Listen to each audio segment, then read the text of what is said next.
संगमनेर तालुक्यातील बांधकाम कामगारांसाठी आयोजित भांडी वाटप कार्यक्रमात आमदार अमोल खताळ यांनी राज्य व केंद्र सरकारच्या विविध योजनांचा लाभ घेण्याचे आवाहन करत एजंटांपासून सावध राहण्याचा इशारा दिला। आमदार खताळ म्हणाले की सध्याचे सरकार हे सर्वसामान्य कामगार, शेतकरी, महिला आणि तरुणांचे सरकार असून प्रत्येक घटकाच्या विकासासाठी कटिबद्ध आहे। मुख्यमंत्री देवेंद्र फडणवीस यांच्या नेतृत्वाखाली राज्य सरकार आणि एकनाथ शिंदे यांच्या मार्गदर्शनाखाली शासन काम करत आहे। तसेच राधाकृष्ण विखे यांच्या नेतृत्वाखाली जिल्ह्यात विविध विकासकामांना गती मिळत असल्याचे त्यांनी सांगितले। ते पुढे म्हणाले की शासनाच्या योजना या नागरिकांचा हक्क असून त्यासाठी कोणालाही पैसे देण्याची गरज नाही। कोणत्याही एजंटच्या माध्यमातून काम करू नका। त्रास दिल्यास थेट संपर्क साधा, संबंधितांवर कारवाई करण्यात येईल असा इशाराही त्यांनी दिला। संगमनेर तालुक्यात नोंदणीकृत बांधकाम कामगारांची संख्या 24,126 असून विविध योजनांद्वारे हजारो कामगारांना लाभ मिळाला आहे।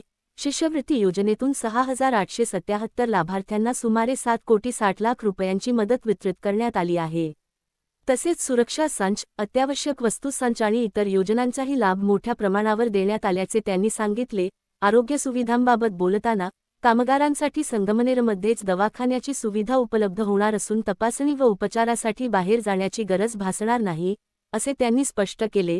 तसेच मुलींनी शिक्षणाबरोबरच MSc सारख्या कौशल्य अभ्यासक्रमांचा लाभ घ्यावा असे आवाहनही त्यांनी केले। महिलांसाठी राबविण्यात येणाऱ्या योजनांचा उल्लेख करत त्यांनी लाडकी बहीण योजनेचा उल्लेख केला आणि काही विरोधकांनी या योजनेला विरोध केल्याचा आरोपही केला। मात्र जनतेच्या पाठिंब्यामुळे ही योजना सुरू राहिल्याचे त्यांनी सांगितले। कार्यक्रमात अधिकाऱ्यांनी बांधकाम कामगारांसाठी असलेल्या विविध योजनांची माहिती दिली। सहाय्यक कामगार आयुक्त रेवनाथ भिसले, सरकारी कामगार अधिकारी स्वप्नील जाधव आणि दुकाने निरीक्षक ललित दाभाडे यांनी योजनांचे सविस्तर मार्गदर्शन केले। यावेळी विविध पदाधिकारी, स्थानिक नेते आणि नागरिक मोठ्या संख्येने उपस्थित होते। शेवटी शासनाच्या योजनांचा लाभ घ्या, पण कोणत्याही एजंटच्या आहारी जाऊ नका असे आवाहन करण्यात आले। होतोय भाऊ, या ठिकाणी नुसतं आज प्रत्येक माणसाला नगरला या ठिकाणी जावा लागायचं तो हेलपाटा खऱ्या अर्थानं आपल्या माध्यमातून आज या बांधकाम कामगारांचा आज वाचलेला आहे आणि अगदी जवळ आपल्या संगमनेर तालुक्याच्या मध्यवर्ती ठिकाणी हा कार्यक्रम आज आपण घेतला। आतापर्यंत अनेक कॅम्प या ठिकाणी बांधकाम कामगारांचे आपण घेतले, म्हणजे एक गरिबाची नाळ असलेला, कारण का या ठिकाणी सर्व बांधकाम कामगारांनाही मी सांगतो की अगदी आपल्या आमदार होण्याच्या अगोदरपासून तर आतापर्यंत अमोल भाऊंनी ही गोरगरीब जनतेची सेवा केलेली आहे।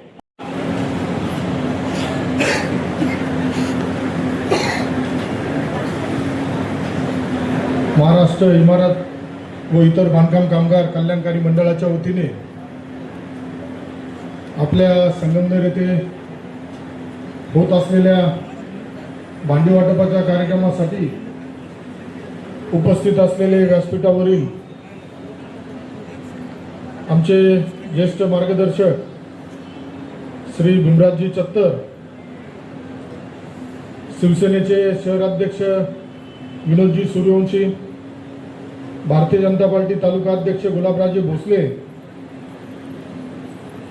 सहाय्यक कामगार आयुक्त भिसले साहेब, सरपंच राहुलजी दिघे, दादा पाटील गुंजा, नगरसेविका साक्षीताई सूर्यवंशी, अशोकराव कानवडे, शैलेश फटांगरे, डॉक्टर महेंद्र कोल्हे, रऊफभाई शेख, शशिकांतजी मतकर, दीपालीताई वावळ, विकास पुंड, बादशाहजी गुंजा, संगीताताई पुंड, सुरेश दळवी, डॉक्टर सोमनाथजी कानवडे, सौरभ देशमुख, सीताराम पानसरे, संकेत बुवाजी खेमदर, बाळासाहेब खेमदर, उपस्थित व्यासपीठावरील सर्वच मान्यवर आणि बंधू आणि भगिनींनो, कार्यक्रम भरपूर होत आहेत, प्रतिसाद चांगला मिळतोय, कारण हे जे आपलं सरकार आहे हे सरकार सर्वसामान्यांचं सरकार आहे, कामगारांचं सरकार आहे, शेतकऱ्याचं सरकार आहे, लाडक्या बहिणींचं सरकार आहे, तरुणांचं सरकार आहे, सर्वच समाजातील घटकांचं हे आपलं सरकार आहे। या सरकारचं नेतृत्व आदरणीय देवेंद्रजी फडणवीस साहेब करताय। शिवसेना पक्षाचे मुख्य नेते आदरणीय एकनाथजी शिंदे साहेब करताय। राष्ट्रवादी काँग्रेस पक्षाच्या नेत्या उपमुख्यमंत्री सुनेत्राताई पवार करताय आणि ज्यांच्या नेतृत्वाखाली या जिल्ह्यामध्ये, या संगमनेर तालुक्यामध्ये सत्ता नसताना, इतके वर्ष संघर्ष करत असताना ज्यांनी नेहमी आम्हाला साथ दिली, मार्गदर्शन दिले, तुमच्या आमच्या सगळ्यांचं पालकत्व स्वीकारलं, असे राज्याचे जलसंपदा मंत्री, जिल्ह्याचे पालकमंत्री आदरणीय नामदार राधाकृष्ण विखे पाटील साहेब. मला आठवतं बांधकाम कामगारांची परिस्थिती, मी आमदार व्हायच्या आधी ठराविक एका कार्यालयात जायचं, त्या गावच्या पुढाऱ्याला धरायचं, मग त्यांनी तुम्हाला तिथपर्यंत न्यायचं आणि मग त्याच दिवशी सांगायचं का मतदान कोणाला करायचं. पण इथं बसलेल्यांमध्ये कुणी सांगायचं का तुम्हाला योजनेचा लाभ देताना आम्ही सांगितलं का कमळला मतदान करा, का धनुष्याला मतदान करा, का घड्याळाला करा. आमची ती संस्कृती नाही. आम्ही काम करतो आणि काम केल्यानंतर लोकांच्या मनामध्ये, लोकांच्या हृदयामध्ये आमचं स्थान निर्माण करतो आणि तो विश्वास लोकांना देतो का या विश्वासावरती आम्ही ठाम राहतो का येणाऱ्या कालावधीमध्ये तुमच्या घरातील तुमच्या प्रत्येकाची जबाबदारी ही आपल्या केंद्र सरकार जे मोदी साहेबांच्या नेतृत्वाखाली काम करतंय, राज्य सरकार जे काम करतंय, तर ही नेतृत्व, ही जबाबदारी ही आम्ही घेतलेली आहे. लहान मुलगा जन्माला यायच्या आधीपासून, गरोदर मातेपासून तर शेवटच्या कालावधीपर्यंत आपल्या सरकारकडून त्या कुटुंबाला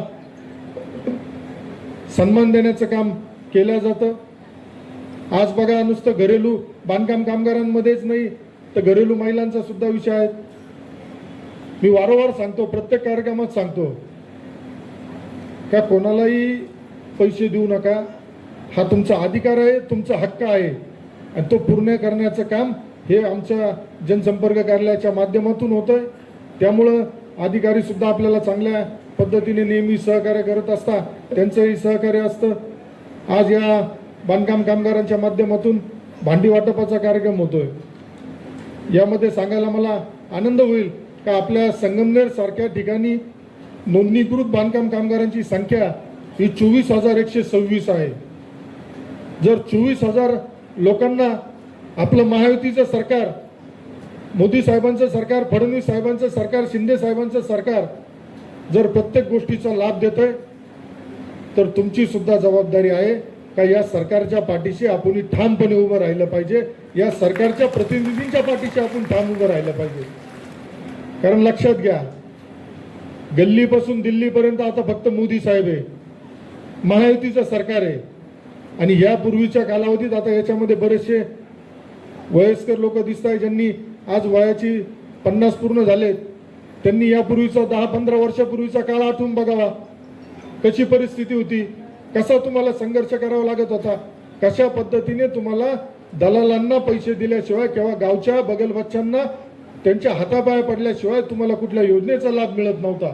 पण आज आपल्या सरकारच्या माध्यमातून मोफत धान्य सुद्धा प्रत्येक कुटुंबाला दिलं जातं. कोविडच्या कालावधीमध्ये मोफत लस प्रत्येकाला आपण आपल्या सरकारच्या माध्यमातून दिली आणि त्याच विश्वासावर आज लाडक्या बहिणींसारखा मोठा एक धाडसी निर्णय घेतला. त्यामध्ये संगमनेरचे यापूर्वीचे जे कोणी होते त्यांच्या पक्षांनी लाडकी बहीण योजना बंद करावं म्हणून कोर्टापर्यंत गेले, परंतु आमच्या लाडक्या बहिणींचा आशीर्वाद आमच्या सरकारच्या पाठीशी एवढा ठाम होता का ती लाडकी बहीण योजना बंद झाली नाही, परंतु यांची राजकीय दुकानदारी या मायबाप जनतेने बंद करून टाकली. त्यामुळे जनतेला तुम्ही गृहीत धरू नका. जनतेला आजही भूलथापांना फोन करून सांगतील. आता बरेच जण मागच्या वेळेस कार्यक्रम झाल्यानंतर मला जाणवलं का प्रत्येकाचे नंबर मिळता, फोन केल्या गेले आणि त्यांना सांगितलं गेलं का ते आमच्या साहेबांमुळे मिळाले. आता तुमच्या साहेबांमुळे काय काय मिळाले या तालुक्याला हे सगळ्यांना माहिती.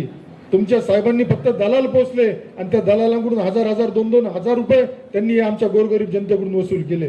त्यामुळे आजही तुम्हाला कार्यक्रम संपल्यानंतर किंवा उद्या फोन येतील का आमच्या साहेबांनी सांगितलं म्हणून तुम्हाला भांडे मिळाले. इथं कोणत्या साहेबाचा वशिला लागत नाही, इथं कोणत्या साहेबाची सांगायची गरज नाही. पण जर चुकून तिकडचा हस्तक्षेप होत असेल आणि तिकडचे जर अजून सांगत असेल तर एवढी जबाबदारीने सांगतो का त्या याद्या निश्चित कुठेतरी बोगस असतील, बनावट असतील, म्हणून त्या आम्हाला रद्द कराव्या लागतील. हे बी आपल्याला या निमित्ताने जबाबदारीने सांगतो. त्यामुळे तुम्ही समजून घ्यायचंय, काम करणाऱ्याच्या पाठीशी, निस्वार्थी काम करणाऱ्याच्या पाठीशी उभं राहायचं का फक्त स्वार्थासाठी, स्वतःची उळी वाजण्यासाठी लुडबुड करणाऱ्यांच्या ऐकून तुम्ही काम करायचं. आज आपल्याकडं 24,000 जणांना एकूण लाभार्थ्याची संख्या आहे. शिष्यवृत्तीच्या माध्यमातून योजनेच्या माध्यमातून 6,877 जणांना मंजूर होऊन 7,60,19,800 रुपये सुद्धा आपण या संगमनेर तालुक्यातील माझ्या या कामगार बंधूंच्या घरापर्यंत पोहोचवण्याचं काम आपल्या माध्यमातून झालंय. सुरक्षा संच, अत्यावश्यक संच 15,000 नोंदणीकृत आहेत, त्यांना सुद्धा ते वाटप करण्यात आलंय. 13,000 गृहोपयोगी वस्तूसाठी संच नोंदणी करण्यात आली. शिष्यवृत्तीच्या असेल 6,734 जणांना लाभ मिळालाय. आरोग्यविषयक 21 जणांना मिळाला. हे प्रमाण कमी आहे आरोग्याचं, परंतु आरोग्याच्या बाबतीत मी सांगेल आपल्याला का कामगारांसाठीचं जे गेले कित्येक वर्ष या संगमनेरमध्ये रुग्णालय नव्हतं, तर त्याला मंजुरी सुद्धा आपल्या कार्यकाळामध्ये मिळालेली आहे.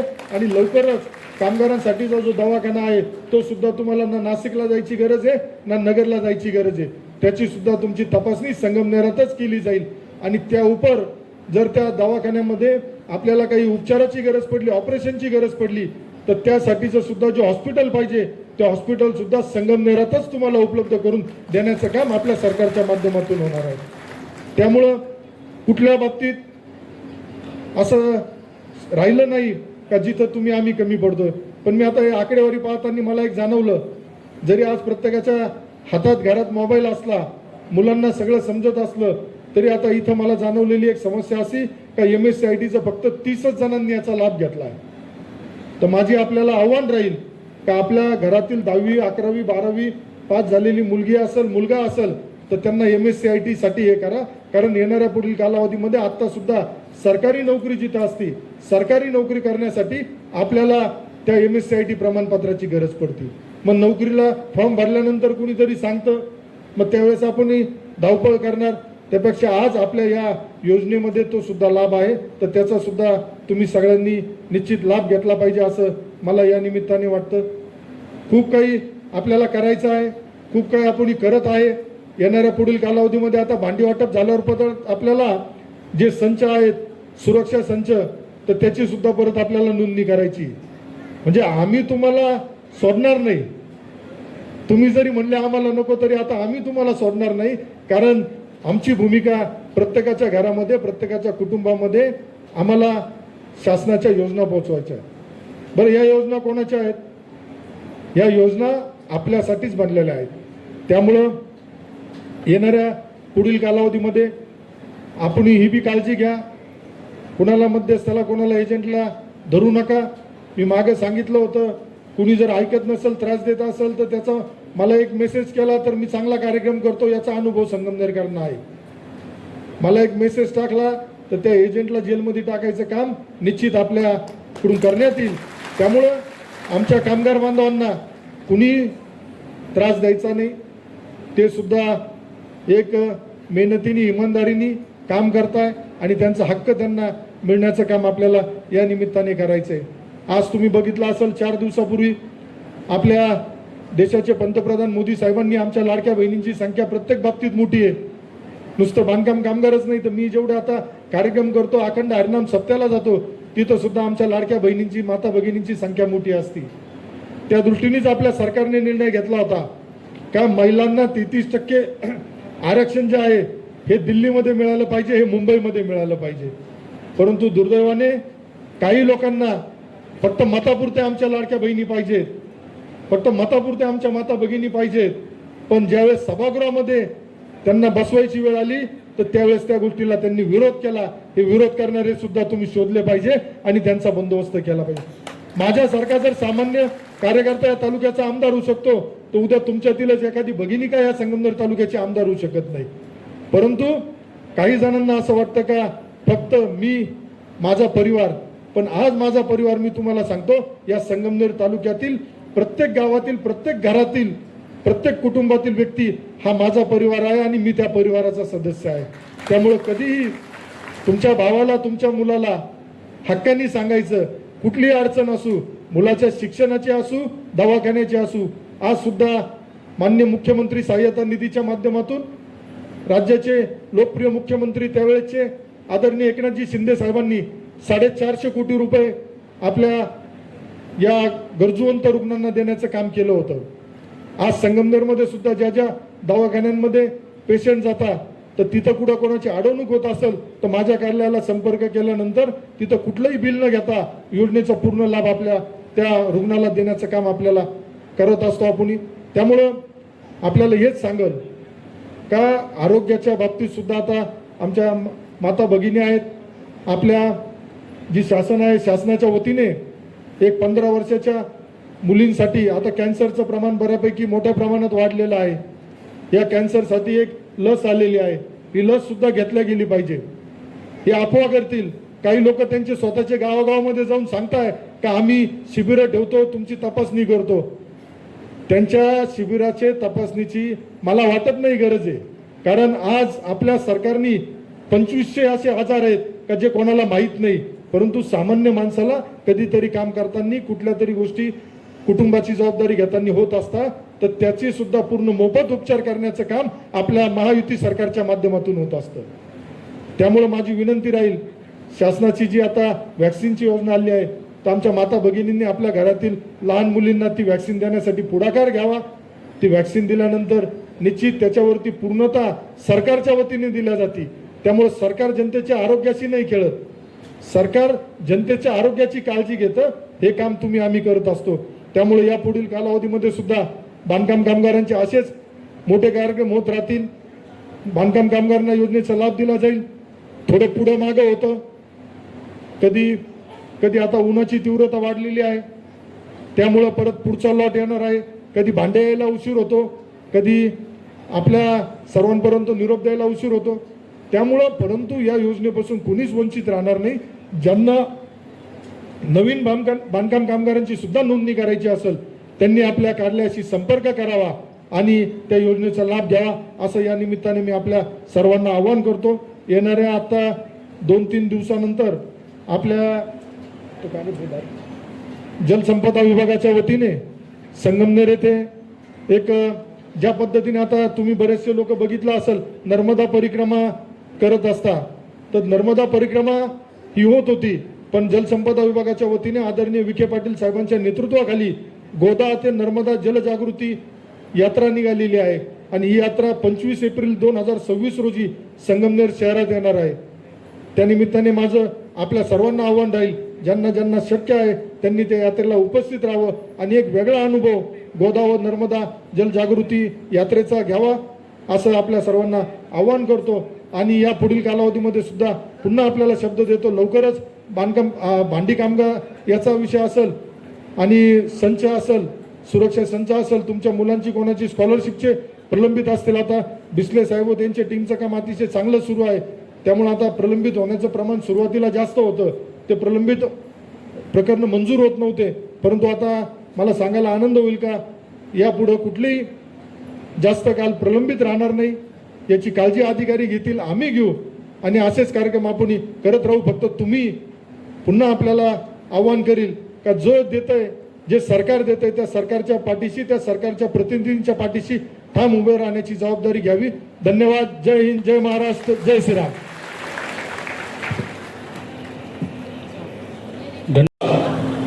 मनोज एकनाथ ठाकरे, छाया कैलास गडगे, छाया कैलास गडगे यांना विनंती आहे आपण लाभाचा स्वीकार करण्यासाठी पुढे यावं. आणि त्यानंतर संतोष सुखदेव वाघ, संतोष सुखदेव वाघ यांनाही विनंती आहे आपण लाभाचा स्वीकार करण्यासाठी पुढे यावं. छाया कैलास गडगे ताईंना या ठिकाणी लाभ दिला जातोय. पुढील संतोष सुखदेव वाघ स्वीकार करण्यासाठी पुढे यावं. श्री चंद्रकला पोखरकर, सौभाग्यवती चंद्रकला पोखरकर, वेणुबाई भांगरे, सन्माननीय श्री रामभाऊ कोपरे,